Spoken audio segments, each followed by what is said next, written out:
খারাপ সময় অবশ্যই কেটে যাবে। খারাপ সময় একদিন অবশ্যই কেটে যাবে। খারাপ সময়ের আঘাত করা মানুষগুলা, ছেড়ে যাওয়া মানুষগুলার কথা কিন্তু আমি কখনোই বলতে পারবো না। কারণ তারা আমার শুধু সময় খারাপ দেখা তারা আমাকে ছেড়ে গেছে, তারা আমাকে আঘাত করছে, কিন্তু আমি এগুলো কখনোই ভুলবো না। যারা আঘাত করছেন তাদেরকে আমি কখনোই ভুলবো না। কারণ ভুলবো কেমনে কইরা?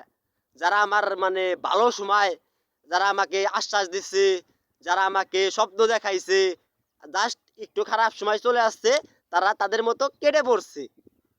জাস্ট তারা আমাকে আঘাত করছে, এইগুলা আমি কখনোই ভুলবো না। ঠিক আছে, আমি প্রতিশোধ নিব না, কিন্তু আমার মনের ভিতরে সারা জীবন থাকবে যে কারা আমার জন্য কি করছিল, আমার জন্য কি মানে একটা সময় কি কথা ছিল আর কি করছে, জাস্ট এগুলাই মনে থাকবে। প্রতিশোধ নেওয়ার ভয় করেন না যে আমি প্রতিশোধ নেব। আমি অন্য টাইপের মানুষ, ঠিক আছে, আমি সবাইকে মাফ করে দেই। আমাকে যে কষ্ট দেয়, যে আঘাত করে, আমি সবাইকে মাফ করে দেই। কারণ আল্লাহ একটা কথা বলছে, তুমি যে তোমাকে আঘাত করি কষ্ট দিক, তুমি তাদের সবাইকে মাফ করে দাও। কারণ তুমি মাফ করে দিলে তুমি প্রকৃত মানুষ। ঠিক আছে, তাই কখনোই মানে প্রতিশোধ নেওয়ার ভয় করবেন না।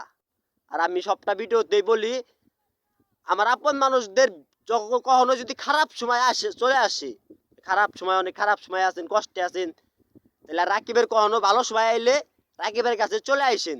রাকিব কখনোই কাউকে ফালাইয়া দিবে না। রাকিব বুকে টেনে নিবে ভাই বিলে। ঠিক আছে, ধন্যবাদ।